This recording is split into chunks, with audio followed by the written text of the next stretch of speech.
السلام علیکم ورحمۃ اللہ وبرکاتہ۔ امید ہے تمام دوست احباب خیریت سے ہوں گے۔ کیپٹل کراچی میں ایک بار پھر سے خوش آمدید۔ آج ہمارے ساتھ جو مہمان ہیں وہ پاکستان مرکزی مسلم لیگ کراچی کے صدر احمد ندیم امان ہیں۔ تو آج ہمارے ساتھ اسٹوڈیو میں بیٹھے ہیں۔ ندیم بھائی بہت شکریہ، آپ نے ہمیں وقت دیا۔ اچھا ندیم بھائی، کراچی کی جو موجودہ صورتحال ہے بحیثیت کراچی کا شہری، اور آپ کراچی کے پریزیڈنٹ ایک بڑی جماعت کے، بہت سارے مسائل کا سامنا ہے، ایک ایک کر کے انشاءاللہ سب پہ گفتگو کریں گے۔ سب سے پہلا سوال یہ جو اس وقت ہاٹ ٹاپک چل رہا ہے، میئر کراچی استعفیٰ دو، تو آپ کو کیا لگتا ہے کہ استعفیٰ دے دینا چاہیے ان کو؟ اور اگر وہ استعفیٰ دے بھی دیتے ہیں تو کیا پیپلز پارٹی کی آئیڈیالوجی میئر کے ساتھ تبدیل ہو جائے گی؟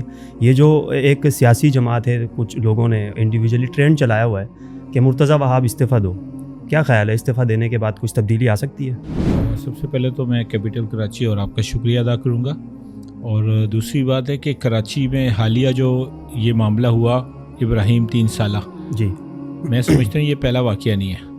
البتہ یہ ضرور ہوا کہ وہ معصوم پھول جس انداز سے گرا اور پھر کئی گھنٹوں تک اور پوری رات اس کو تلاش کرتے رہے، وہ نہیں ملا، تو میں کہتا ہوں کہ ہم ایک عام کراچی کے جو شہری ہیں وہ یہ خبر سن کر جو ہے، اور اس کی ماں کی جو چیخیں ہیں جو عرش کو ہلا رہی تھی، ہم وہ دیکھ کے پریشان تھے، اور اس چیخوں نے پورے کراچی کو ہلایا، کراچی کے ہر شہری کو ہلایا، اور یہاں تک کہ مرتضیٰ وہاب صاحب جو ہیں اور ان کو جو میئر صاحب ہیں ان تک بھی آواز پہنچی، مگر ان کا انداز، ان کا رویہ اس حد تک خراب تھا کہ میں کہتا ہوں کہ انہوں نے صرف ایک ابراہیم کی ماں کو نہیں، کراچی کی ہر ماں کو، کراچی کے ہر فرد کو ایک تکلیف اور اذیت دی ہے۔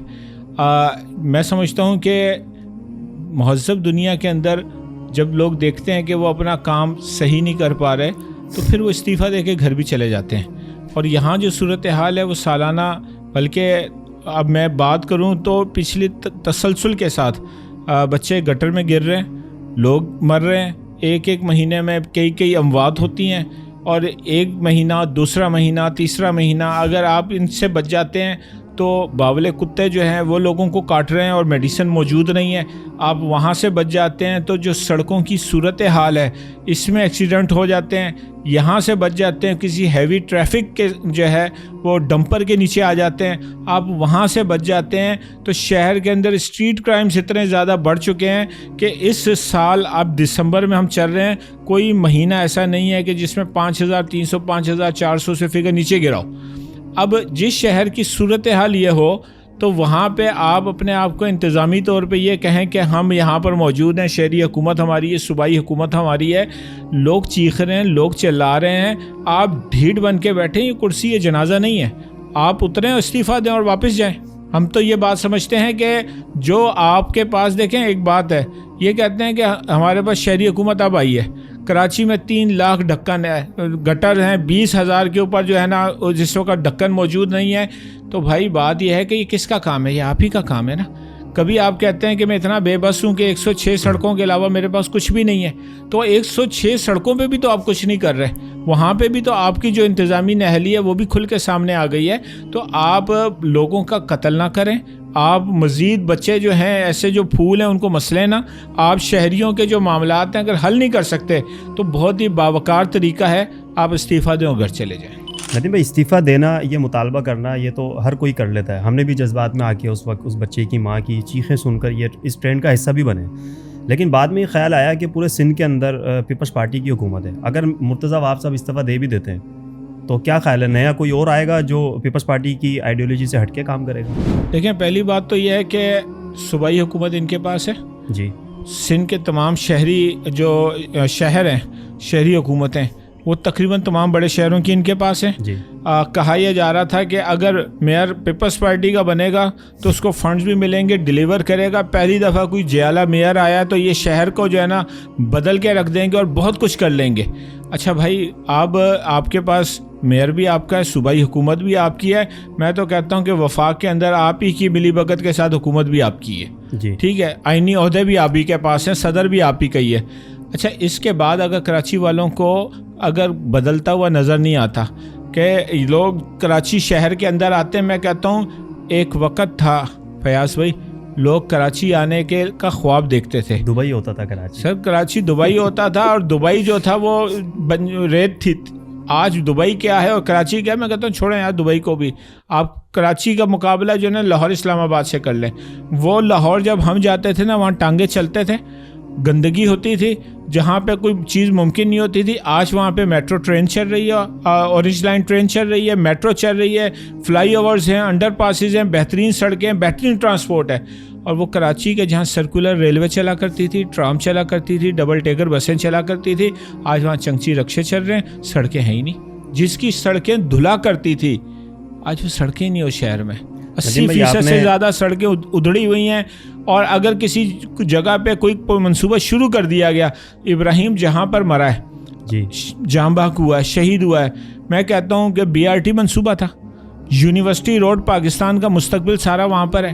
ہمارے بچے بچیاں سب وہاں پہ. بھلے وفاق کا منصوبہ ہے کہ BRT کا جو یہاں پہ ہمارے پاس شرجیل میمن صاحب ہیں، انہی کے انڈر ہے نا یہ سارا منصوبہ بھی. اور یہاں پر فنڈز وہاں سے لینے کے باوجود کام مکمل نہ کرنا، یہ نااہلی کس کی ہے؟ آپ کا وہاں پہ چیزیں بنتی ہیں، دوسرے شہروں میں مکمل ہو جاتی ہیں. ہمارے پاس جب چیزیں بنتی ہیں تو وہ سال ہر سال. ابھی جب انہوں نے یونیورسٹی روڈ کو کہا کہ پانی کی لائن ڈالنی ہے K4، تو ہمیں تو اس بات پہ خوف شروع ہو گیا کہ 31 دسمبر کی بات کر رہے ہیں، یہ کب تک اس کو بند رکھیں کہ کاروبار وہاں پر تباہ ہے، مقامی لوگ وہاں پر پریشان ہیں، لوگوں نے گزرنا چھوڑ دیا ہے، ٹیکسی رکشے والے اس طرف جانے سے انکار کر دیتے ہیں. میں تو یونیورسٹی کے طلباء اور طالبات کے لیے فکر مند ہوں کہ جن کا تعلیمی سال برباد ہو گیا ہے وہ کس طرح یونیورسٹی جائیں اور کس طرح وہ اپنا کام کریں. آج اب یہ کہتے ہیں کہ خالد بن ولید فلائی اوور 100 دن میں بنائیں گے. غضب کیا جو تیرے وعدے پر اعتبار کیا. تمہارا ریکارڈ سارا ہمارے سامنے ہے. اس وعدے کو بھی 20-25 دن ہو گئے. اس سارا ریکارڈ ہمارے سامنے ہے. کیا کریں گے آپ؟ آپ نے بھی لاہور کی مثال دی. ایک وقت تھا جب ہم لاہور جاتے تھے تو ہم بڑے فخر سے بولتے تھے ہم کراچی سے آئے ہیں، ہم بڑا ڈیولپ سٹی ہے، پاکستان کا دبئی ہے. لیکن ابھی میں پرسنلی اگر جاتا ہوں تو مجھے بڑی شرمندگی ہوتی ہے وہاں جا کے نا. بڑا اچھا لگتا ہے کہ ہمارا پیسہ اچھی جگہ پہ لگا ہوا ہے. آپ نے بڑی تعریف کی، لاہور میں ٹرام چل رہی ہے اور جو ہے نا موٹر ویز وغیرہ مطلب اچھے بنے ہوئے ہیں. تو کس کو کریڈٹ دینا چاہیں گے آپ؟ کس کی وجہ سے یہ ہوگا؟ دیکھیں، میں بات اگر کریں گے نا تو یقینی طور پر لاہور کی جو مسلسل جو بھی حکومت آئی انہوں نے کچھ نہ کچھ کیا. جو حکومتیں اس سے پہلے بھی وہاں پر آئی کچھ نہ کچھ کیا. ہمارے پاس پچھلے 17 سال سے تو اس صوبے میں پیپلز پارٹی کی حکومت ہے. آپ یہ بھی نہیں کہہ سکتے کہ ہمیں وقت نہیں ملا. یہاں تو 5 سال کے بعد یہ کہتے ہیں کہ پھر اگلے 5 سال مل جائیں نا تو ہم یہ کر لیں گے. میں کہتا ہوں شیر شاہ سوری نے جس نے کلکتہ سے لے کر جو ہے وہ پشاور تک یا کابل تک پورے GT روڈ بنایا تھا، اس کے اوپر سرائے بنائے تھے، قلعے بنائے تھے، سارا کچھ کیا تھا. ٹوٹل 4 سال اس کے پاس تھے. جو کرنے والے لوگ ہوتے ہیں وہ وقت پہ مکمل کر دیتے ہیں. آپ کے پاس وسائل بھی تھے، حکومت بھی تھی. آپ کے پاس تو یہ بھی اب کہنے کے لیے نہیں ہے کہ ہمیں وقت نہیں ملا. وقت بھی تو سارا ملا ہے. کھنڈر بھی آپ نے بنایا. میں ایک چھوٹی سی مثال دوں. کراچی ایک شہر ہے اور شہر کی ایک بڑی زبردست تاریخ ہے.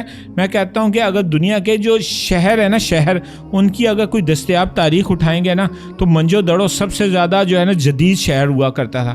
اس کی گلیاں، اس میں نکاسی کا نظام، اس کی باقی ساری چیزیں آج بھی ان کھنڈرات کے اندر آپ جا کے دیکھیں گے. میں کہتا ہوں کہ یہ لاڑکانہ کے قریب تھا. اور آج کراچی بھی شاید انہی لوگوں کے ہاتھ آ گیا ہے کہ جو یہ کہتے ہیں کہ اب تاریخ کے اندر کراچی کا بھی احوال منجو دڑو کی طرح ہی ہوگا شاید.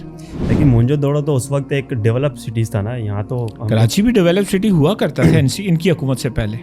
تو پھر بھی لاہور کی میں بات کر رہا تھا تو کسی ایک جماعت کو ہوگا کریڈٹ دینا چاہیے. دیکھیں میں 10-11 سال سے تو نون لیگ کی حکومت ہے. ایک بات کروں، کسی ایک جماعت نہیں، جو بھی آتا رہا 10-11 سال سے. میں ایک بات کروں، جو بھی آتا رہا. اس سے پہلے کاف لیگ آئی، 11-11-2 کا سسٹم اتنا زبردست بنا دیا.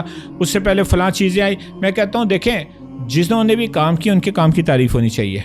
مگر میں جب کراچی بیٹھ کے بات کروں گا تو میں تو اپنے کراچی کو دیکھتا ہوں کہ یہاں پر کیا ہو رہا ہے. ٹھیک ہے ندیم بھائی، ہم اگر لاہور پنجاب کی بات کرتے ہیں تو ہمارے ذہن میں ان کے ایک وارثین آ جاتے ہیں. نون لیگ آ جاتی ہے، کاف لیگ آ جاتی ہے. کراچی کی ہم بات کرتے ہیں تو کراچی ہمیں لاوارث سا لگتا ہے. آپ کے خیال میں کیا کوئی پولیٹیکل پارٹی، کوئی جماعت، کوئی وارث ہے کراچی کی؟ ویسے تو میں ایک بات بتاؤں، حقیقت تو یہ ہے کہ نون لیگ نے بھی کراچی کے ساتھ اچھا سلوک نہیں کیا. انہوں نے تو صوبہ ہی جو ہے نا اٹھا کے ٹھیکے پہ پیپلز پارٹی کو دے دیا کہ ہم اس صوبے سے اکثریت میں حکومت بنائیں گے تو وفاق میں آ جائیں گے، اور سندھ کے اندر ہم حکومت آپ کے حوالے، آپ جو مرضی اس کے ساتھ سلوک کریں. اس ظلم میں تو وہ بھی برابر کے شریک ہیں. اور یہ کراچی تو بالکل لاوارث شہر ہے. آپ یہ دیکھیں کہ سب سے زیادہ سب سے زیادہ ٹیکس دینے والا شہر ہے, سب سے زیادہ ریونیو جنریٹ کرنے والا شہر ہے. صوبے کا 90% یہاں سے ہو جاتا ہے, 63 سے 65% جو ہے نا وفاق کا یہاں سے جو ہے نا چلا جاتا ہے. اس کے بعد کراچی والوں کو کیا ملتا ہے؟ جو کراچی دیتا ہے اس کے بعد کراچی کو گولی ملتی ہے, ڈمپر ملتا ہے, گٹر کے جو ہے نا غائب ڈھکن ملتے ہیں, ادھڑی ہوئی سڑکیں ملتی ہیں. ہم تو اس خوف میں مبتلا ہیں کہ اب ہماری جو اگلی نسل ہے, جس انداز سے اس شہر کو اجاڑا گیا ہے, میں کہتا ہوں برباد کیا گیا ہے, تو اس کو یہ جو خوف ہے نا کہ اگلی نسلوں میں اس کو منتقل نہیں ہونا چاہیے. اب کراچی والوں کو جاگنا چاہیے, کھڑے ہونا چاہیے, اپنے لیے فیصلہ کرنا چاہیے. میں کہتا ہوں کہ ہر کراچی والا اپنے لیے کھڑا ہو جائے, تاکہ ہم اپنے حق کے لیے, اپنے بچوں کے مستقبل کے لیے. مجھے ایک میرے ساتھ دوست ہے, وہ مجھے کہنے لگے کہ یہ جو BRT کا منصوبہ ہے کیا یہ بنے گا؟ میں نے کہا اللہ کرے ہمارا پوتا اس سے فائدہ اٹھائے. دیکھیے ندیم بھائی, میرا سوال ابھی بھی وہی ہے. کراچی اس وقت تو لاوارث ہے, ٹھیک ہے. میں اگر اپنی بات کروں, ہم یوتھ کی بات کریں, جین زی ہم لوگ کہلاتے ہیں.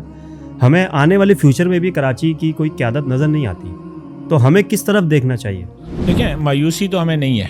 میں سمجھتا ہوں کہ کراچی کے جو لوگ ہیں مسلسل جو میں اس کو لفظ بے حسی کہوں گا کہ ہم نے اس کو جو ہے نا ان کے حوالے کیا, مگر اب کراچی بیدار ہو رہا ہے, اب کراچی جاگ رہا ہے. اس وقت ننھے ابراہیم کا جب معاملہ ہوا ہے تو آپ سوشل میڈیا کے اوپر بھی دیکھیں, آپ جو ہے نا میڈیا کے باقی پلیٹ فارمز کے اوپر بھی دیکھیں, آواز اٹھی, سب نے آواز اٹھائی. میں کہتا ہوں کہ اس آواز کو دبنا نہیں چاہیے, اس آواز کو مزید آگے بڑھنا چاہیے.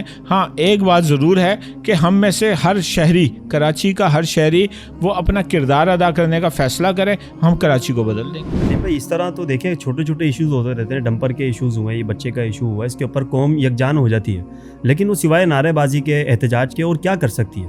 ابھی کتنا بڑا ہنگامہ ہوا ہے, ایک چھوٹے بچے کی جان گئی ہے, باقاعدہ CCTV آ گئی, اس میں ہی پتہ چلا اس کے بیک گراؤنڈ میں جائیں تو اس کا ذمہ دار بھی ڈمپر ہے. ڈمپر نے وہ گٹر کا ڈھکن جو نا وہ توڑا تھا. عوام سڑکوں پہ, ڈمپر BRT کے لیے آیا ہوا تھا اور رات کو وہاں پہ کام ہو رہا تھا. اور یہ سارا وہ معاملہ, یہ تو دیکھیں آپ ذمہ دار کو تلاش کرنا چاہیں گے, ذمہ دار بڑے آسانی سے مل جائیں گے. میں کہتا ہوں کہ کہیں چھوٹی سی کوئی عمارت بھی تعمیر ہوتی ہے نا, تو اس کے جو اس کو کیا کہتے ہیں, سیفٹی کے حوالے سے جو چیزیں ہوتی ہیں ان کو بھی پورا کرنے کی کوشش کی جاتی ہے. یہاں تو کھڈے کھدے ہوئے ہیں اور جگہ جگہ جو ہے نا سڑکوں پہ کھڈے ہیں, باقی ساری چیزیں ہیں. تو یہ ذمہ داران کا بھی اس وقت سب کو معلوم ہے, ساری چیزوں کا معلوم ہے. البتہ جب بولا جاتا ہے تو اس کا پریشر جاتا ہے, اس کی ایک کمپین مہم بنتی ہے, آواز اٹھتی ہے, اور یہ آوازیں جو ہوتی ہیں یہ ضائع نہیں جاتی, اس کا فائدہ ہوتا ہے. لیکن ندیم بھائی اتنی ساری آوازیں اٹھی ہیں, ابھی تک تو کوئی فائدہ نظر نہیں آ رہا سوائے میئر صاحب کی معافی کے اوپر. اگر ہم دیکھا جائے کہ اگر گورنمنٹ کام کس طرح سے کرتی ہے, آج سے چند سال پہلے پیپلز پارٹی کے ایک جلسے کے اندر جو ہے وہ بختاور بھٹو صاحب تھی, یا کوئی بلاول صاحب کی بہن تھی دوسری, آصفہ بھٹو میرے خیال سے, ان کو ڈرون لگا تھا, بہت سارے پولیس والے معطل کر دیے گئے تھے, اور فوری ایکشن ہوا تھا. جبکہ عوام نے کوئی پروٹیسٹ نہیں کیا, کوئی سڑکیں بند نہیں ہوئی, کوئی پریشر بلڈ نہیں کیا گورنمنٹ کے اوپر, لیکن ایکشن ایسا ہوا کہ بڑے بڑے پولیس کے عہدیدار جو ہے معطل کر دیے گئے. ابھی کراچی پورا سڑکوں پہ نکلا ہوا تھا, لیکن ہمارا میئر ابھی تک اپنی کرسی پہ بیٹھا ہوا ہے. تو آپ کو لگتا ہے اس ساری کنڈیشن کو دیکھ کے بھی پریشر بلڈ کرنے سے کوئی فائدہ ہوگا؟ آپ کیا سمجھتے ہیں کہ ابراہیم کو آصفہ بھٹو کی طرح جو ہے اگر معمولی سے بھی خراش آتی تو یہاں بھی لائن سے سب معطل کر دیتے؟ میں کہتا ہوں اگر لوگوں نے آواز نہ اٹھائی ہوتی تو ابھی جو چند نمائشی لوگ معطل کیے گئے, نہ یہ معطل ہوتے ہیں, اور نہ ہی جو ہے وہ میئر صاحب جو ہے وہ معافی مانگنے والا جو معاملہ تھا وہ آگے جا کے معافی مانگتے ہیں. میں دیکھیں ایک بات یہاں پہ کہوں گا کہ یہ معافی مانگنا ایک اچھا عمل ہے, معافی مانگنا, اعتراف کرنا اچھا عمل ہے. بر وقت کر لیتے, اتنے پریشر بلڈ ہوا ہے نا, لوگوں نے اتنی باتیں کی ہیں, اس کے بعد آپ جا کے جو ہے وہاں پہ ہوئے ہیں. اس سے پہلے تو آپ کا جو کالا چشمہ تھا اور آپ کی جو ٹون تھی اور آپ کی جو باڈی لینگویج تھی, وہ باڈی لینگویج تھی کہ میں نہ آتا اور میں نہ کرتا پریس کانفرنس, کیا کر لیتے. اس کا مطلب یہ ہوا کہ آوازیں اٹھی ہیں اور اس آواز کا فائدہ ہوا. اچھا, یہ جو بچہ ابراہیم گیا ہے, اس کے دادا نے 2-3 پریس کانفرنس کی ہیں نا. پہلے ایک ٹرینڈ چلا کہ ایک کچرا چننے والے بچے نے جو ہے نا وہ اس کی لاش کو نکالا, اور باقاعدہ یہ چیز ثابت بھی ہوئی. پولیس والوں نے پہلے اس کو غصہ کیا, مارا بھی, اس کے بعد اس کو اپریشیٹ بھی کیا, اس کو انعامات بھی دیے. اچانک سے ان کے دادا آتے ہیں اور پریس کانفرنس کرتے ہیں کہ اس بچے نے نہیں بچایا تھا, اس کو KMC کے لوگوں نے بچایا تھا. اور یہ کیا معاملہ ہے, یہ کیوں ان کو پریشر دیا جا رہا ہے؟ ان کی وزارتی پریس کانفرنس بھی ہنگامی آ گئی ہے کہ میں نے ایسی کوئی بات نہیں کی. اور یہ میرے نام سے منسوب پوسٹیں لگائی جا رہی ہیں کہ KMC کے لوگوں نے اس کو نکالا. ایسی کوئی بات نہیں ہے. میں تو وہاں موجود تھا جب مجھے بتایا گیا. میں اس سے ملنا چاہ رہا تھا مگر اس ڈیڈ باڈی کو فوراً لے جایا گیا تو میں اس طرف چلا گیا. میری معلومات یہی ہے, البتہ میں نے ایسا کوئی بیان نہیں دیا. تو یہ تو جس کو وہ تو ویڈیو بیان دیا تھا انہوں نے, وہ تو ویڈیو بیان دیا تھا انہوں نے, وضاحتی بیان بھی ان کا آ گیا. جو معلومات ہوگی اس کو اپنی ہی بات سے ڈینائی کر دیا انہوں نے. ہاں دیکھیں وضاحتی بیان ان کا آ چکا ہے. البتہ یہ ہوتا ہے کہ جو اس وقت موقع پہ موجود پیغامات آ رہے ہوتے ہیں, دیکھیں ان کے پاس چیزوں کی تصدیق, ایک وہ عام شہری ہیں, ان کا پوتا گیا ہے, وہ ایک عام شہری ہیں, انہوں نے ایک اچھا رول اپنا ادا کیا ہے صبر حوصلے کے ساتھ. ان کے پاس جس طرح کی معلومات آئی انہوں نے اس پہ بات کی. معلومات اگر ان کے پاس مصدقہ آ گئی تو انہوں نے اس کی تردید کر دی ہوگی. چلیں اچھا ندیم بھائی مجھے یہ بتائیے گا کہ یہ جتنی بھی ہم نے باتیں کی ہیں ہنگامی طور کے اوپر بڑے بڑے ایکشن ہوئے, اب پبلک سڑکوں پہ نکلتی ہے, آپ بھی ایک اچھی پبلک آڈینس جو ہے نا آپ رکھتے ہیں. مرکزی مسلم لیگ نے اس واقعے کے بعد اپنی جماعت کے اندر کچھ تبدیلیاں کی ہیں, کچھ لائے عمل تیار کیا ہے کہ بحیثیت کراچی کے شہری, پاکستان کے شہری, ہمیں آئندہ اس طرح کے حالات سے بچنے کے لیے آپ کے ماشاءاللہ ایک کارکنان کی ایک بڑی تعداد ہے جو اطاعت کرتی ہے. میں کہتا ہوں نا, میں نے کافی غور سے آپ کے کارکنان کو دیکھا ہے جو کہ سمیعنا و اطعنا والا ان کا حساب ہے. تو کیا آپ نے کوئی ایسی فیوچر پلاننگ کی ہے کہ آئندہ اگر اس طرح کے واقعات ہوں گے تو مرکزی مسلم لیگ کے کارکنان کا کیا کردار ہوگا معاشرے میں؟ دیکھیں دو کام ہیں. ایک یہ ہے کہ ایک سیاسی جماعت کی حیثیت سے جو متعلقہ ذمہ داران ہیں ان کو توجہ دلانا, ان کو ان کے کام کے حوالے سے کہنا, احتجاج کرنا, یہ کام تو ہم کرتے بھی ہیں اور کرتے بھی رہیں گے. مگر ایک دوسرا کام ہے وہ یہ ہے کہ بجائے اس کے کہ آپ انتظار کریں, موقع پہ جو آپ کر سکتے ہیں. دیکھیں کچھ کام ایسے ہوتے ہیں, میں کہتا ہوں جو ریاست کے کرنے والے کام ہیں, جو حکومت کے کرنے والے کام ہیں, جو شہری حکومت کے کرنے والے کام ہیں, وہ ان کو لازمی کرنا چاہیے. مگر جہاں میں موقع کے اوپر کچھ کر سکتا ہوں نا تو مجھے بھی پیچھے رہنا نہیں چاہیے. ایک اچھے شہری کی حیثیت سے, ایک مسلمان کی حیثیت سے, حدیث بیان کرتے ہیں کہ رستے سے تکلیف دہ چیز ہٹا دینا جو ہے نا وہ نیکی ہے. اور اس کی تفسیر یہ ہوتی ہے کہ رستے میں کوئی تکلیف دہ چیز سے مراد کوئی پتھر ہٹا دینا. ہم لوگوں سے کہتے ہیں کہ پتھر زیادہ تکلیف دیتا ہے یہ سیوریج کا گندا پانی. گٹر کا ڈھکن اگر کھلا ہوا ہو اور اس میں کوئی گر جائے وہ زیادہ تکلیف ہوگی. میں کہتا ہوں کہ ہم اس وقت کراچی شہر میں امور خدمت کمیٹیاں ہم نے بنائی ہوئی ہیں, ہر UC سطح کے اوپر ہیں, ہر ٹاؤن سطح کے اوپر ہیں, مسلسل ایشو بیس نہیں کہ اب یہ مسئلہ ہو گیا ہے تو ہم کیمرے میں دکھائیں گے کہ ہم نے یہ کیا ہے. آپ ہمارا ریکارڈ سرچ کریں گے, آپ کو ایسی 20 سینکڑوں تصویریں ویڈیوز مل جائیں گی کہ ہمارے لوگ کام کر رہے ہیں, مسلسل کر رہے ہیں, ٹاؤن سطح کے اوپر, UC سطح کے اوپر. ہم یہ کہتے ہیں کہ یہ چند ہزار کا جو ڈھکن ہے نا, آج اس کو اپنی مدد آپ کے تحت لگا لیں. اگر یہ لاپرواہی اسی طرح ہوئی اور کسی ماں کا لخت جگر اس کے اندر گر گیا, آپ سارے 1-1 لاکھ روپیہ بھی جمع کر کے اس کی ماں کو لاکھوں روپیہ دے دیں تو اس کا لخت جگر واپس نہیں آ سکتا. تو آپ کو اپنا رول دونوں کام کرنے ہوں گے, حکومت کو بھی توجہ دلانی ہوگی, اپنا رول ادا کرنا ہوگا. کچھ کام آپ اپنی مدد آپ کے تحت کر سکتے ہیں, جو کر سکتے ہیں اپنے حصے کا دیا جو ہے وہ جلاتے رہیں. جی آپ کے دونوں پوائنٹ میں نے نوٹ کر لیے ہیں کہ حکومت کو توجہ بھی دلانی اور اپنی مدد آپ جو پاسبل ہو سکے آن دی اسپاٹ آپ نے کرنا. سڑکیں ہماری تباہ حال ہیں, ٹھیک ہے, جگہ جگہ لوگوں کی سڑکیں ٹوٹی ہوئی ہوتی ہیں. کراچی میں جگہ جگہ سڑکیں صرف بنی ہوئی ہیں, باقی تو کھڈوں میں کہیں سڑک نظر کھڈوں میں چھوٹے چھوٹے پنچر لگے ہوتے ہیں, اس طرح کے معاملات ہیں. لیکن اس سے بھی بڑا جو ایک نقصان ہے نا وہ یہ ٹریفک کے اندر یہ جو رکشا مافیا ہے, بس والے جو ریسز لگاتے ہیں, 30-40 لوگ بٹھا کر آپس میں ریس لگا رہے ہوتے ہیں. پہلے یہ ہائی وے پہ ہم دیکھا کرتے تھے, اب یہ شہری علاقوں کے اندر بھی ہو رہا ہے. ابھی آپ کورنگی روڈ پہ چلے جائیں, آپ کو یہ W22 والے, شمع والے, N4 والے ریس لگاتے ہوئے نظر آئیں گے. ان سے اگر تھوڑی جان چھوٹتی ہے تو رکشے والے ایک چورنگی کے اوپر 25-25 30-30 نیلے کلر کے رکشے کھڑے ہوتے ہیں, اور باقاعدہ انہوں نے اتنا تیز ساؤنڈ لگایا ہوتا ہے کہ فیملی والا بندہ وہاں سے گزر نہیں سکتا. یہ ایک مین ایشوز ہیں جو آپ کو کراچی کی ہر سڑک پہ نظر آئیں گے. تو یہ بہت سا, اس کے علاوہ ٹھیلے والے ہیں, فروٹ والے ہیں, باقاعدہ پرچی لے کر بیٹھے ہوتے ہیں اور 70 سے 80% روڈ انہوں نے آکوپائڈ کیا ہوتا ہے. اچھا یہ تو روزمرہ کا معاملہ ہے. اس کے علاوہ کچھ مخصوص ڈیز ہیں, جیسے جمعرات کا دن ہے, اتوار بازار ہے, ہفتہ بازار ہے, پیر بازار ہے. جب یہ بازار لگتے ہیں تو ہر چھوٹے بڑے علاقے کے اندر ایک روڈ کا بڑا حصہ یہ بازار جو ہے نا قبضہ کر کے بیٹھے ہوتے ہیں. یہ وہ ایشوز ہیں جو ہر بندہ فیس کرتا ہے. ایک طرف یہ سارے مسئلے مسائل ہیں جس پر گورنمنٹ خاموش ہوتی ہے, لیکن اس کے برعکس ہم دیکھتے ہیں جماعت اسلامی ہے, مرکزی مسلم لیگ ہے, یہ لوگ جتنے بھی احتجاج کرتے ہیں, چھوٹے چھوٹے مسئلوں پہ احتجاج کرتے ہیں, کیا ان جماعتوں کو یہ والے ایشوز نظر نہیں آتے؟ ہم نے کبھی نہیں دیکھا کہ رکشا مافیا کے خلاف مرکزی مسلم لیگ باہر نکلی ہو, جماعت اسلامی باہر نکلی ہو. بھتہ مافیا کے خلاف تو نظر آتی ہے, لیکن یہ پان کے کیبن, گٹکے کا مسئلہ, بسوں کا مسئلہ, یہ میجر ایشوز ہیں جو کراچی کا ہر شہری ہر گھنٹے میں فیس کرتا ہے. ان ایشوز کے اوپر آپ لوگ کیوں باہر نہیں آتے؟ اچھا دیکھیں، ایک جملہ آپ نے کہا کہ حکومت خاموش ہے، پھر خاموش تھوڑی ہے، وہ تو باقاعدہ اپنا حصہ لے رہی ہے. اور پھر یہ ہوتا ہے کہ تجاوزات کے نام پر اور کبھی ٹرانسپورٹ کی جو ہے نا اس طرح کی چیزوں کے نام پہ جب آپریشن شروع ہوتا ہے تو یہ بھی سب کو نظر آ رہا ہوتا ہے کہ یہ آپریشن ریٹ بڑھانے کے لیے ہو رہا ہے. اگر اس جگہ پہ پتھارا لگانے کا یہ تھا، بازار لگانے کی یہ ترتیب تھی، تو اب اس کا مطلب یہ ہے کہ اس کے ریٹ ڈبل ہو جائیں گے اور یہ سارا کچھ ہوگا. دیکھیں، ہر مہذب ملک جو دنیا ہے اور ترقی یافتہ جو ممالک ہیں، قانون اور قانون پہ جو عمل درآمد ہے، یہ دونوں چیزیں وہاں پر جو ہے نا پراپر ہو رہی ہوتی ہیں. میں کہتا ہوں قانون ہے، قانون پہ عمل درآمد نہیں ہو رہا. اور جب قانون پہ عمل درآمد کی بات آتی ہے تو میں اس میں سمجھتا ہوں کہ یہ جو سیاسی جماعتیں ہیں ان کو بھی آگے بڑھ کے اپنا رول ادا کرنا چاہیے. ہم خود بھی اس حوالے سے اپنا رول ادا کر رہے ہیں.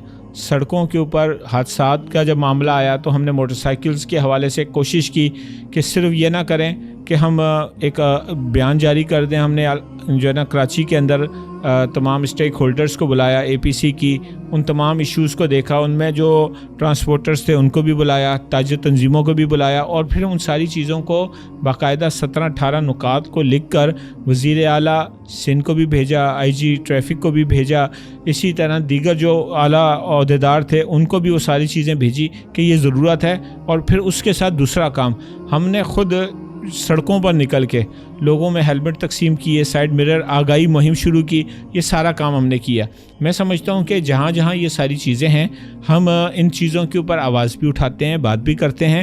قانون پہ عمل درآمد کروانے کے لیے انتظامیہ اگر کوئی عمل کرے گی تو ہم ان کے ساتھ کھڑے ہو کر ان کا ساتھ دیں گے. اور دوسری بات، اگر یہ سارا معاملہ اسی طرح ہی ہوگا اور ذمہ داران اس پہ کچھ نہیں کریں گے تو ہم ذمہ داران کے خلاف آواز اٹھائیں گے. ندیم بھائی، آپ کی بات میں سمجھ رہا ہوں، لیکن میرا سوال جو ہے نا ابھی بھی وہیں کھڑا ہے. دیکھیں، آپ لوگ پبلک اسٹرینتھ رکھتے ہیں، آپ کی ایک کال کے اوپر جو ہے نا آپ کے کارکنان جمع ہو جاتے ہیں. ریسنٹلی آپ آگے یہ کہیں گے نا کہ پبلک کو جمع کر کے رکشے روک دیے جائیں، فلاں ہٹا دیا جائے، بالکل. تو دیکھیں اس وقت اگر آپ خود قانون ہاتھ میں لے لیں گے، خود ہی آپ کریں گے، تصادم کی طرف چلے جائیں گے. آپ تصادم کی طرف اپنے کارکنوں کو نہ لے کے جائیں. آپ ایشو کو ہائی لائٹ کریں، اس کے متعلقہ جو ذمہ داران ہیں ان کو اس سے آگاہ کریں، ان پہ پریشر ڈالیں کہ تمہاری ذمہ داری ہے. جو طریقہ کار ہے پراپر وہ درخواست طریقہ آگے لے کے جائیں. اور پھر اس کے بعد جہاں انتظامیہ اس کام کو کرتی ہے، ہم کہتے ہیں اس انتظامیہ کے ساتھ جو رائے عامہ ہموار کرنی ہے، جہاں بات کرنی ہے، جہاں ترتیب کرنی ہے، ہم ان کے ساتھ کھڑے ہوں گے جس سے عوامی فائدہ ہوگا. ہاں، مگر یہ ہے کہ اگر انتظامیہ اپنے ریٹ بڑھانے کی بات کرے گی تو پھر اس کے ساتھ نہیں کھڑے ہوں گے. دیکھیں، حکومت اگر کسی چیز کو آن کرے، اس کے خلاف اگر آپ فزیکل ایکٹیویٹی کریں تو آپ کی بات بھیجا ہے. لیکن یہ جس معاملے میں آپ کو ایکٹیویٹی کرنے کا کہہ رہا ہوں، اس کو تو حکومت آن ہی نہیں کرتی ہے نا. پیٹ پیچھے کرتی ہے لیکن آن کیمرہ تو آن نہیں کرتی. وہ تو کہتے ہیں یہ بالکل غلط ہے، رکشے نہیں کھڑے ہونے چاہیے، پٹارے نہیں لگنے چاہیے. اپلیکیشن دیں گے، حکومت کو کہیں گے آئین کے خلاف ان کو معاملات کو روکیں. چلے، میں انتظار کروں گا اس چیز کا. بہرحال یہ میرے ذہن میں ایک سوال تھا. دیکھیں اس شہر کے اندر اگر آپ ایشو کی بات کریں گے، ایشو بہت ہیں. اس وقت میں خود سندھ ہائی کورٹ کے اندر موجود ہوں. ای چلان کے خلاف پٹیشن دائر کی ہے. پہلا پٹیشنر میں جیسے ہی معاملہ ہوا. کیا فائدہ؟ میں یہ عرض کروں گا کہ فائدہ ہو رہا ہے. میں ابھی یہ بھی بتاتا ہوں آپ کو. میں عرض کروں گا کہ ہمارا ایک موقف تھا. میں 2-3 چیزیں اس کے ساتھ جوڑ لیتا ہوں کہ بھائی جب انہوں نے ای چلان کا معاملہ کیا کہ شہر میں 12,000 کیمرے لگیں گے، 1,076 کیمرے لگا دیے اور اب ہم نے ای چلان شروع کر دیا ہے اور معمولی سی غلطی پہ 5 اور 10,000 روپے کا چالان ہوگا. ہم نے 2 باتیں کی. پہلی بات یہ کہ شہر کا انفراسٹرکچر بالکل تباہ حال ہے. جو چیزیں دینے آپ کی ذمہ داری ہے آپ دیں. شہر کے سگنل اس وقت جو ہے نا کام نہیں کر رہے، زیبرا کراسنگ موجود نہیں ہے، اسپیڈ لمٹ کے بورڈ نہیں لگے ہوئے، آگاہی مہم کوئی کسی قسم کی نہیں چلی اور آپ آئے ہیں کہ ہم جو ہے نا یہ چالان کریں گے. جو آپ کے کرنے کا کام پہلا کام وہ کریں. دوسری بات، شہر کے اندر اسٹریٹ کرائم بہت زیادہ ہے.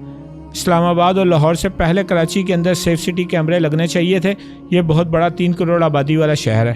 آپ نے یہاں سیف سٹی کیمرے لگا کے یہ اعلان کرتے کہ اسٹریٹ کرائم سے قابو پایا جائے گا. اب آپ کا موبائل نہیں چھینے گا، بائک نہیں چھینے گی، گاڑی نہیں چھینے گی. لوگ یہ کہتے ہیں کہ یہ ہمارے لیے لگائے ہیں. آپ نے کچھ ان کے زخموں پہ مرہم رکھنے کے بجائے براہ راست یہ کہہ دیا کہ جی یہ جو سب کچھ ہم نے کیا اس لیے کیا کہ آپ قانون پہ عمل درآمد نہیں کرتے. آپ کی وجہ سے جو ہے نا یہ حادثات ہوتے ہیں. بھئی کیوں حادثات ہوتے ہیں؟ قانون پہ عمل درآمد. آپ کہتے ہیں چالان. پچھلے سال 1.25 روپے جو چالان کی رقم دی گئی اسی شہریوں نے دی نا کراچی کے. قانون پہ عمل بھی کرتے ہیں. جہاں پہ چالان ہوا چالان کے ٹوکن جو تھے وہ بھرے بھی ہم لوگوں نے. البتہ اب آپ ای چالان کے اوپر کہیں گے کہ 200 والا جرم جو ہے 5,000 روپے ہوگا, اور اگر آپ نے ہیلمٹ نہیں پہنا اور آپ کو چالان وصول بھی نہیں ہوا, قیمت ڈبل ہو جائے گی. 3 یا 6 مہینے کے بعد آپ کا CNIC بلاک ہو جائے گا. شہر میں قاتل دندناتے پھر رہے ہیں, ان کو جو ہے نا ان کو اشتہاری قرار نہیں دیا جا رہا. جس کی ہیلمٹ جو نہیں ہے اس کے اوپر آپ یہ والی بات کر رہے ہیں. میں کہتا ہوں ہیلمٹ پہننا چاہیے. میں نے تھوڑی دیر پہلے کہا ہم نے ہیلمٹ تقسیم کیا اس شہر کے اندر نا, ٹھیک ہے. ہم یہ نہیں کہتے ہیلمٹ نہیں پہننا چاہیے, ہم یہ نہیں کہتے کہ جو ٹریفک کی جو قوانین ہیں ان کا احترام نہیں کرنا چاہیے, عمل درآمد نہیں کرنا چاہیے. جو آپ کے کرنے کا کام ہے نہیں کیا. اب اگلی بات پہ آ جاتا ہوں. فائدہ کیا ہوا؟ 3 ہفتے گزرنے کے بعد DIG ٹریفک پیر محمد شاہ صاحب کا سوشل میڈیا اکاؤنٹ کھولیں. اب وہ آپ کو پوسٹیں نظر آئیں گی جب 91,000 کے قریب یہ چالان کر چکے ہیں کہ اب شارع فیصل کے اوپر ہم نے جو ہے وہ سپیڈ لمٹ کے بورڈ لگانے شروع کر دیے ہیں. اب فلاں جگہ پر ہم نے زیبرا کراسنگ کرنا شروع کر دی ہے. اب ہم نے میٹنگ کی ہے اور ہم نو پارکنگ کے اوپر گاڑیاں جو ہوں گی ان کے اوپر ریبورٹ چالان کرے گا. اب ہم نے میٹنگ کی ہے, کمشنر کراچی کو, میئر کراچی کو آن بورڈ لیا ہے. اب ہم ایک کمپنی بنا رہے ہیں, ان چالان سے آنے والی رقموں سے جو ہے نا ہم انفراسٹرکچر بہتر کریں گے. جناب آپ حیدرآباد سے سکھر جانے والے سے کہیں کہ ٹول ٹیکس موٹر وے کا دیں, کیونکہ آپ کے جو پیسے آئیں گے ان سے کل ہم یہاں موٹر وے بنائیں گے. کیسی بات کر رہے ہیں آپ؟ کیسی بات کر رہے ہیں؟ ایک ہی ملک میں 2 قانون کے وہاں پہ جرمانہ کم, یہاں پہ کئی گنا زیادہ. تو ہم تو کورٹ میں جا کے کھڑے ہوئے. ابھی 11 تاریخ کو پھر اس کی سماعت ہے.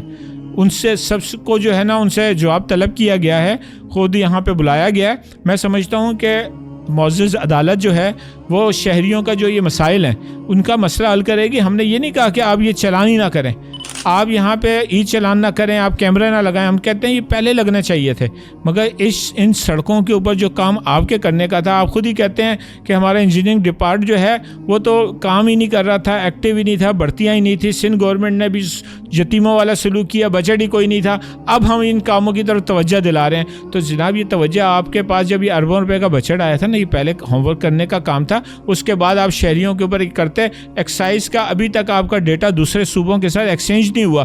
آپ کہتے ہیں کہ جو یہاں پہ دیگر صوبوں سے آیا ہے وہ جو مرضی لاقانونیت کرے, ہم کچھ نہیں کہیں گے, کراچی والوں کو چالان لازمی کریں گے. یہ تو ندیم بھائی بالکل وہی بات ہو گئی جس طرح ایک بلڈر زمین میں کھڈا کرتا ہے اور 200 فلیٹ بیچ چکا ہوتا ہے, اور بالکل ایسے ہی 15 سال وہ بلڈنگ بن رہی ہوتی ہے, انہی کے پیسوں سے بنا کے دے رہے. میں کہتا ہوں کہ یہ کام ہونا چاہیے, پہلے ہونا چاہیے تھا. چلیں ٹھیک ہے ندیم بھائی, میں آخری سوال آپ سے یہ کرتا ہوں, آپ کی جماعت سے ریلیٹڈ نا. 2 بیسیکلی سوال ہیں. ایک سوال یہ کہ پاکستان مرکزی مسلم لیگ جو ہے, ابھی ریسنٹلی آپ لوگوں نے الیکشن میں بھی حصہ لیا, تو ہم نے دیکھا کہ پورے پاکستان سے بہت بڑی شخصیات نے جو ہے وہ پاکستان مرکزی مسلم لیگ کو جوائن کیا, اور ان میں کچھ ایسی متنازع شخصیت بھی تھی جن کے اوپر انڈیا نے باقاعدہ دہشت گردی کے الزامات بھی لگائے, اور امریکہ نے بھی اس کو آن کیا, اور امریکہ نے ان کے اوپر جو ہے نا وہ انعامات بھی رکھیں. ایسی شخصیات نے مرکزی مسلم لیگ کو as a political party join کیا ہے. تو میرا سوال یہ ہے, کیا ایسی شخصیات کی جوائن کرنے سے جماعت کی ساکھ کو کوئی مسئلہ تو نہیں ہے پاکستان کے اندر؟ کیا مرکزی مسلم لیگ اپنا ایک ایجنڈا لے کر ان شخصیات کے ساتھ آگے بڑھ سکتی ہے, حکومت میں آ سکتی ہے؟ اچھا دیکھیں, پہلی بات تو یہ کہ ہمیں یہ سمجھنا پڑے گا کہ الیکشن لڑنے کے لیے پاکستان کا الیکشن کمیشن جو ہے اسکروٹنی ہوتی ہے, کئی ادارے اس کو دیکھتے ہیں, اور اس کے بعد جب اس کے اوپر کوئی کیس نہیں ہوتا تو پھر وہ بندہ جو ہے ہر طرح سے کلیئر ہونے کے بعد بیلٹ پیپر کے اوپر اس کا نام, اس کا انتخابی نشان اس کا آتا ہے, اور پھر وہ الیکشن لڑنے کا اہل ہوتا ہے. سیاسی جماعت تو دور کی بات, ایک عام آزاد امیدوار کے لیے بھی سارے مرحلے ضروری ہیں, اس کے بغیر وہ الیکشن نہیں لڑ سکتا.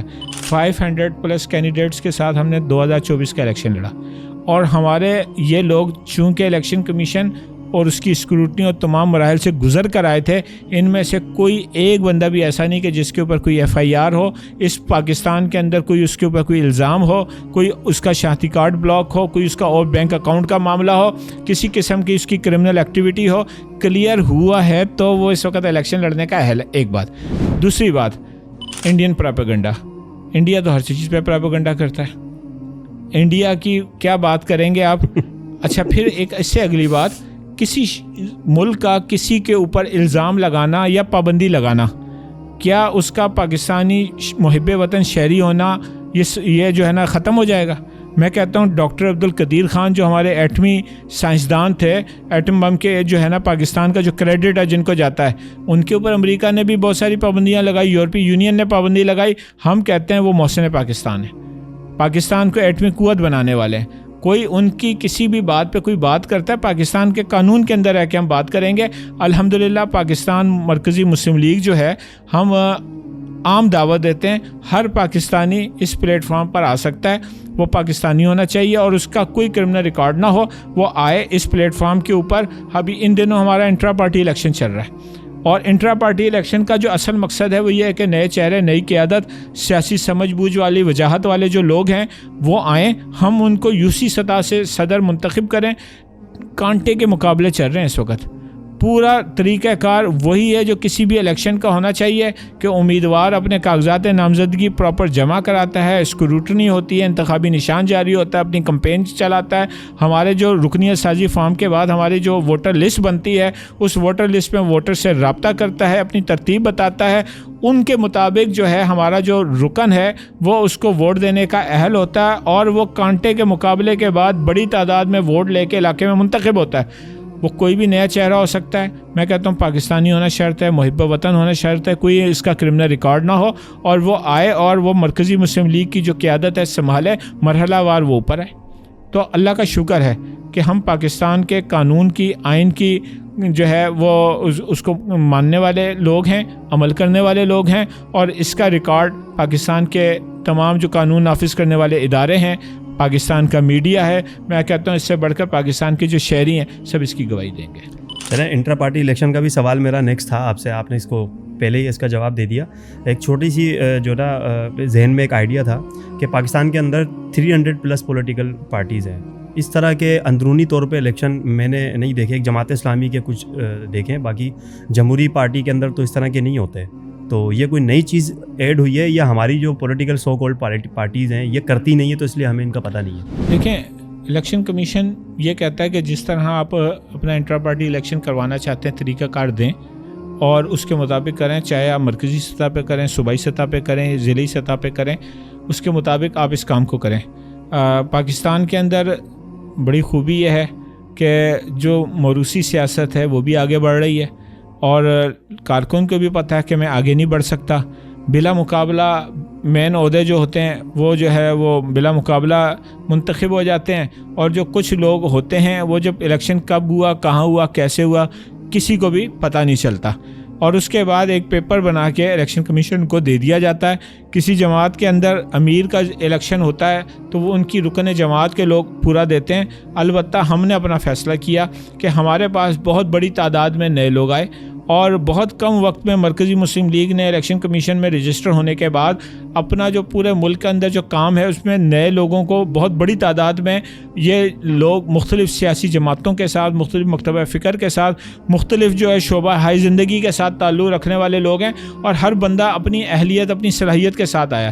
تو ہم نے یہ فیصلہ کیا کہ ہم یوسی سطح کے اوپر ہم ایسے لوگوں کا انتخاب کریں، ہم لوگوں کو، چہروں کو لوگوں اپنے ساتھیوں کے سامنے پیش کریں، اور وہ ان کا انتخاب کریں کہ کون ہے کہ جو یوسی صدر سطح سے ان کا صدر منتخب ہو، کمیٹی بنائے اور کام کو آگے کی طرف لے کے جائے۔ میں سمجھتا ہوں کہ اس وقت پورے ملک میں ہمارا انٹرا پارٹی الیکشن کی جو لہر ہے وہ چل رہی ہے۔ کراچی کے اندر ابھی ہمارا پہلا مرحلہ 7 تاریخ کو 29 یوسیز میں، اگلے مرحلے کے اندر ہم کوئی 60 کے قریب ہماری یوسیز ہیں، اس کے اندر ہم کرنے جا رہے ہیں۔ ہر علاقے کے اندر اسی طرح کی ایکٹیویٹی ہے، اور پھر کمال یہ ہے کہ گہما گہمی ہے، رابطہ مہم ہے، مرد اور خواتین ہیں، گھر گھر جا کے ملنا ہے۔ امیدوار اسی طرح جان فشانی کے ساتھ اپنی کمپین چلا رہا ہے جیسے بلدیات کے اندر یا جنرل الیکشن کے اندر کوئی امیدوار چلتا ہے، اور ہم یہ سمجھتے ہیں کہ یہ عوام کے اندر جانا، عوام کے ساتھ بات کرنا، اور بالخصوص جو لوگ مرکزی مسلم لیگ کو جوائن کر چکے ہیں، رکنیت سازی کا فارم بھر چکے ہیں، ان کو یہ حق دینا کہ وہ خود ووٹ کاسٹ کریں اور اس بندے کو منتخب کریں کہ جو زیادہ باصلاحیت ہے، اور جو ہے علاقے کے اندر تنظیمی طور پر بھی، خدمت کے میدان میں بھی زیادہ اچھا کام کر سکتا ہے۔ آپ نے یہ مجھے بتایا کہ ہر بندہ جو کہ قانونی طور پہ پاکستان کے اندر اس کے اوپر کوئی FIR نہیں ہے، کوئی کسی بھی قسم کا کرمنل ریکارڈ نہیں ہے، کلیئر بندہ ہے، وہ مرکزی مسلم لیگ کو جو ہے وہ جوائن کر سکتا ہے۔ انٹرنلی دیکھیں تو یہ بات ہمیں صحیح لگتی ہے کہ پاکستان کے قانون کے اندر، اگر ہم انٹرنیشنل سطح پہ جائیں تو آپ کے ایک مذہبی رہنما ہے سیف اللہ خالد صاحب نا، اور وہ آپ کی ایک سینٹرل قیادت کا حصہ بھی ہیں۔ تو ابھی حالیہ دنوں میں جو انڈیا نے ایک پروپیگنڈا کیا اس کا سارا الزام جو سیاحوں کو جو نا ان کے ساتھ جو معاملات ہوا ہے وہ سارا اس کا ماسٹر مائنڈ انہوں نے سیف اللہ خالد صاحب کو دے دیا کہ یہ سیف اللہ خالد صاحب نے ماسٹر پلان کیا اور ہمارے انڈیا میں آ کے سیاحوں کو مارا، جس کے بعد انہوں نے اپنی خواہش پوری کی پاکستان میں مسجدوں پہ حملے کر کے، اور پھر جب پاکستان نے ان کو جواب دیا تو ان کی عقل ٹھکانے آ گئی۔ تو اس سارے سینیریو کو دیکھتے ہوئے اگر آپ پارٹی الیکشن جیت جاتے ہیں، کسی منسٹری کا عہدہ مل جاتا ہے سیف اللہ خالد صاحب کو، کسی وفاقی وزیر کا عہدہ مل جاتا ہے، تو انٹرنیشنل ٹور بھی ان کے ہوں گے، تو کیا وہ پاکستان سے باہر، کیونکہ پاکستان سے باہر تو انڈیا نے اتنا پروپیگنڈا کیا ہے، وہ ان کو دہشت گردی سے جوڑ دیا، تو اگر وہ کوئی وزیر بنتے ہیں تو وہ بیرون ملک سفر کریں گے، آپ کا کیا خیال ہے؟ مجھے یہ چیز سمجھ نہیں آتی، کیا وہ کر سکیں گے؟ اچھا دیکھیں، بات یہ ہے کہ انڈیا کا جو پروپیگنڈا ہے، جو چاہے آپ کو اس نے کرشمہ ساز کرے، وہ تو غبارہ بھی آ جائے تو پاکستان کے اوپر الزام لگا لیتے ہیں، کبوتر بھی آ جائے تو ان کی جو صحافت ہے اور ان کی جو عقل ہے اس پہ ماتم ہی کرنا چاہیے، ان کو سنجیدہ نہیں لینا چاہیے، اور یہ دنیا بھی جانتی ہے کہ اگر بات یہ ہے کہ میں یہ کہتا ہوں کہ یہ جنگ جو تھی نا، یہ صرف این ڈی ٹی وی، زی ٹی وی اور جو ہے نا ان چینلز کے اوپر جو جس انداز سے تھا، کراچی وہ تباہ کر چکے تھے، لاہور کی بندرگاہ وہ تباہ کر چکے تھے، تو دنیا بھی ان کو مانتی ہے، آپ ان کو اتنا سنجیدہ نہ لیں۔ البتہ مرکزی مسلم لیگ سیاسی حوالے سے اور اسی طرح قانونی حوالے سے، ابھی دیکھیں الحمدللہ پاکستان مرکزی مسلم لیگ کے جو پریزیڈنٹ ہیں خالد مسعود سندھو صاحب، وہ اس وقت سپریم کورٹ بار ایسوسی ایشن کے جو حالیہ الیکشن ہوئے ہیں اور بہت بھاری اکثریت کے ساتھ سینئر نائب صدر جو ہے وہ منتخب ہوئے ہیں، تو اتنے بڑے پلیٹ فارم کے اوپر الیکشن لڑ کے، اور ایسے لوگ جو سینئر وکلا ہیں، ججز ہیں، ان کے اس پلیٹ فارم کے اوپر آ کے منتخب ہوئے ہیں، تو ہم مرکزی مسلم لیگ جو ہے وہ پاکستان کی ایک باوقار سیاسی جماعت ہے، ہم پاکستان کے لیے کچھ کرنے کا جذبہ رکھتے ہیں، عوام ہماری خدمات سے پہلے سے واقف ہیں، اور جب بھی ہمیں موقع ملے گا تو انشاءاللہ العزیز پاکستان کا بہترین مقدمہ لڑیں گے، سفارت کاری کریں گے، پاکستان کے حوالے سے جو کام کرنے والا ہے اس کو آگے بڑھ کے کریں گے جو موقع ملے گا۔